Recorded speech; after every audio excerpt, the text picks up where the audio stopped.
Hi ladies and gentlemen, I am Christ, I am Disciple. Generally speaking, I like to deal with things that have to do with Christocentric themes. However, on this occasion, I've done a bunch of videos on Batman v Superman, Dawn of Justice. A lot of them. You see some of them down here. You guys can freely go through this, but once again, I would advise you, if you haven't seen the movie, go see the movie. Don't just go and watch all my reviews. Some of them are non-spoiler reviews, like the first review there and discussing the movie's progress, but you'll see a lot of spoiler reviews, and it basically breaks down. The spoiler reviews are not critical spoiler reviews. I don't say, you know, how the acting was and all. This spoiler review is to sort of review the movie, talking about some of the major themes or major ideologies of it.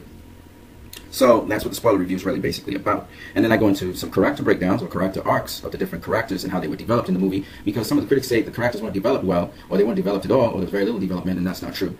Also, I go into the audience's response, okay? And you literally will see me interviewing people after coming out from the movie from my country of Trinidad. And yeah, I'm just kind of charting the progress of the movie, and then I always encourage you guys to go and watch the movie. But what I really want to feature right now, because this is my channel, yes, but I'm kind of dedicated to Batman v Superman because I love the movie so much. I've seen it 4 times. But what I really want to highlight right now is some other channels that I thought really covered the movie pretty well. And it can lead us to having discussions on actually the substance of the movie, which is more important to me than just, you know, whether the movie's doing well or not. No. The more important thing is what the movie was saying, and let's discuss it, because I've realized that the people who react to this movie negatively or positively literally mirror what is going on in the movie. And I think this is the kind of movie that prompts people to react certain ways, because the movie feels so real to them. It's almost like going in and just continuing to live in a realistic world, even though this world is really fantasy. And that's because Warner Brothers is able to bring that cinematic universe to us, into our world. That's the difference between Warner Brothers DC and Marvel Disney. Marvel Disney takes you into a fantasy world, right? And the rules and regulations for what Warner Brothers is doing, nobody's seen before. And that's what you guys have to understand. This particular universe is built on our universe. That's what Zack Snyder did. So the rules have flipped. So whereas, you know, the general rules of directing are that, you know, you try to immerse your audience into what your main protagonist is doing, get them immersed into the story, and let the protagonist lead them along in the story. Here, it's the flip side, where the protagonist, and there are multiple protagonists in this story, who are also at odds with one another, they come into our world. And our perception of them is how we perceive people in our world. And so you now have to make a choice to rope into this world, let this world rope into you, or you are going to disengage. Because the viewing of this movie is what we call active participation. You will not be passive watching this movie. You will be constantly thinking all the way through this movie. This movie is a thriller, so you have to piece together things. And it stimulates thought, and it's supposed to stimulate discussion. And it did stimulate discussion, but the wrong kind of discussion. So we're going to set it on track now. If you haven't seen this movie, go see this movie. You really need to go see this movie, because the seeds will be planted. There's certain things that cannot be explained verbally. They are explained with body language. This is what acting is all about. And in this movie, there are a lot of subtle things and a lot of stuff. You can see all the actors did a lot of research, because there's a lot of history behind every action that is happening in this movie. So I would prefer if you go watch the movie first, no matter what your opinion of it is, come back, and then on this channel, I will be discussing this movie. But on this channel here, Samuel Utton's channel, he also does an analysis of the movie, and he encourages discussion. And I would say that as much as he's broken down this movie, and he has different videos on it. Here you can see he deals with the different scenes in the movie. Scene 1, 2, 3, 4, 5, 6 now. He's going through the different scenes of the movie. And he really gives some very insightful things. But really, this movie is to generate discussion. Okay? It's supposed to generate discussion. And unfortunately, all of the static noise that's not very important is being caught up in discussion, instead of the purpose of this movie, which is for us to discuss all of the high points and low points of how we interact with each other. Okay? So if you haven't seen this movie, go see it. It's more than just a superhero movie. It's more than just a comic book movie. Even though it stays very true to the comics, and a lot of comic book fans love it, it's still a movie that goes beyond that. And that's what comic books are supposed to do. They're supposed to stimulate thought and make you reflective about the world you live in, and also how your role in that world can be used to impact others. And there's so much in that movie to unpack. We'll get there. Now, this is another channel I really like. His name is JVS. There's some spoilers in there, and so I don't want to go through all. But he was talking about the backlash of having a DC Comics cinematic fan. You know, he said he really enjoyed the movie, and he should, because this is a pretty deep movie. It's packed to the brim. I can tell you this: there's very little space for anything else to be packed in this movie. And people have their own opinions of what should have stayed and what should have gone. And this movie could have been a 90-minute movie. They're varied opinions. You know, everybody has an opinion. But in my opinion, I think the movie, as it stands, is pretty good. And I don't think you could do a better movie than the movie that is there, content-wise, as well as how it was put together. And I think a lot of people who are talking say what they say without really fully thinking it through, because it was a team of people who came together and they thought about this concept and this movie for a couple months. Well, so for you to just jump up and think you know about the movie, this movie actually has very little plot holes. Its storyline is very, very strong, and the themes in this movie I basically compared to the themes I saw in the comic book novel Unbreakable. Unbreakable really challenges our thought process, and for those of you who haven't seen that movie, go pick it up on DVD, because I'm telling you, Unbreakable is a great movie as well. And to me, this movie carries all those concepts and some. Okay, so check that out. So GVS, that's a channel for you to check out.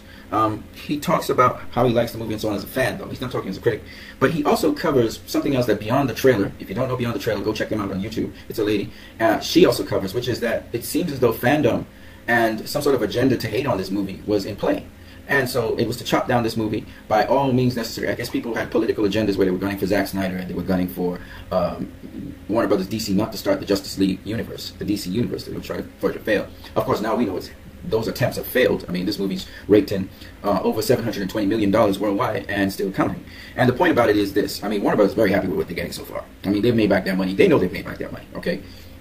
So they're moving full steam ahead with the Justice League, and that's going to be fun to watch as well. And Zack Snyder's going to be doing it. So I've already gotten used to Zack Snyder's style from Man of Steel, and then I went back and I started looking at Watchmen and Sucker Punch and 300. I wasn't really a fan of 300. A lot of people love 300.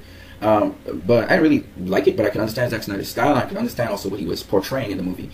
All right? So Zack Snyder really is a very thoughtful director. He really puts thought into what he's doing. And the next thing I love about Zack Snyder is he's a director who he's not afraid to ask the bold questions. He reminds me of those 90s directors, you know, who would ask these bold questions.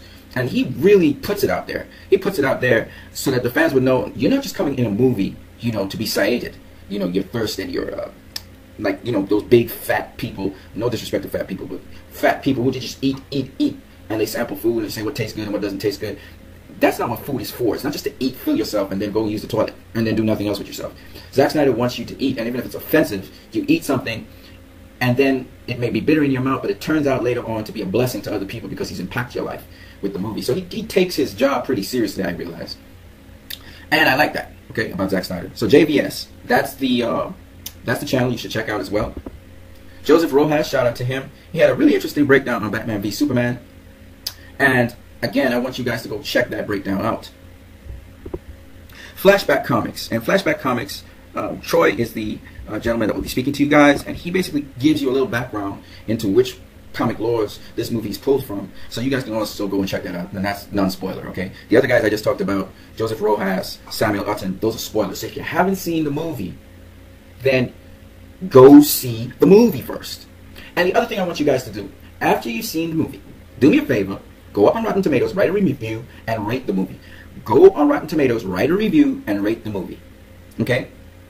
Especially if you like the movie. You know, there's so many of you, as I said before, you like the movie, you enjoyed the movie, and guess what you do? Just like I was telling you about the fat people. They eat, but they do nothing. Go and rate the movie on Rotten Tomatoes. Rotten Tomatoes. Just Google Rotten Tomatoes. Then, or Google Rotten Tomatoes Batman v Superman. And go in there, scroll down, you'll see rate. You'll have to log in with your Facebook or something like that. Log in, rate the movie, and then write a review on it. I'm telling you why you need to do this. This film is quite like an indie film. It feels like an indie film on a big budget scale. And the thing about these films is, critics who do not understand what the director is doing with these films, they don't understand, come and write bad reviews on them based on the type of genre movies that they've seen recently. You understand? And as a result of that, the fans absolutely like this movie. We know that. But we need to make a bigger statement, folks. And so there's a ton of you guys out there, I know it, a ton of you guys out there because I did my own survey. So I know that more than 80% of you guys out there actually like this film. I didn't want to call a number, but more than 80% of you guys out there like this film. You didn't understand the film fully, so some of you guys gave it a 7, some of you guys gave it an 8. But you sure as daylight liked the film. You enjoyed it. And most of you out there told me from my survey that sometimes the film was confusing, meaning it wasn't that you couldn't follow the film, but there were certain scenes in the film that you just didn't understand. Okay? I get it. Trust me. That's why we need to discuss the film, because this film sets up the foundation for other films in the DC universe. And that's a good thing. So even those of you who thought the film was bad, it's mainly because you didn't follow it, or something happened in the film that you didn't particularly like. You didn't want to experience. Okay? Because of your attachment to the characters in the film. That's basically it. So I understand all these things, but you have to first and foremost, let's sit down and discuss it, because some of those things that you did not like in that film, have to do with what you thought those characters in the film were supposed to do. And we always do this with people around us. We always put them into labels. This guy is this guy is that. And this film does not label people. And again, if you go and watch Stephen Otten, again, you have to watch the movie first. He goes into it in spoilers, okay? In his very first spoiler breakdown of scene 1, he actually talks about the premise on which this film is actually built. And it's very important to understand that, because Zack Snyder's movies actually are built around that. If you ever look at all of his characters in this movie, it's built around that. But I'm not going to tell you guys what it is, because that would spoil it for you. I want you to discover it for yourself. There's something beautiful about discovering things for yourself, because when you discover it and you learn it, you never forget it. And Zack Snyder understands this very well. He's not there, like typical Hollywood, to drug you. You're going to the movies as a drug, as escapism. He's not there to give you that outlet of escapism. He is there to make you think and empower you when you leave that cinema. You may not feel good. Some of you may not feel good. But it actually has an effect on you in how you will deal with people later on. And that's why it's so important for you guys to go see this movie. And then afterwards, we need to join in a big discussion about it. Because I don't think people understand this is not just for you to be critical of things. This is also for you to confront your reality, not run from it. So we're going to go into this film. I love it. I love this film a lot. That's why I've taken so much time out of what I do, my work and everything, to be able to talk about this film, because it really has a serious impact on people. And I'm going to refer you to one more person, okay? But I'll do it in the next video. That person is used to doing humanitarian work. And he didn't believe this film would in any way, shape, or form allow him to harmonize with it. And almost everything that he saw in this film grated against him until the film revealed what truly was going on. And it brought him to tears. So I'm going to get into referring him in the next video. Until then, guys, be more proactive, okay? This film is fine, but still, I want you guys to make a statement online. I want you to make a statement, because, not to prove the critics wrong so much, but to show how much you support things which can really bring about a difference in our lives. You know, Star Wars, I liked it because The Force Awakens, not so much because of the movie storyline, which was a pretty good one, by the way. It wasn't bad.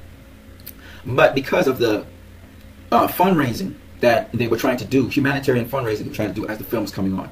This is things you have to support. I even look at Civil War trying to empower young ladies, and I think these are all things that are noteworthy and good things. But I just want to say, of the superhero movies I've seen, like I said before, this movie will have a tremendous impact on you. Even if you didn't like it, it's going to have an impact on you in a positive way. This is not just a superhero movie.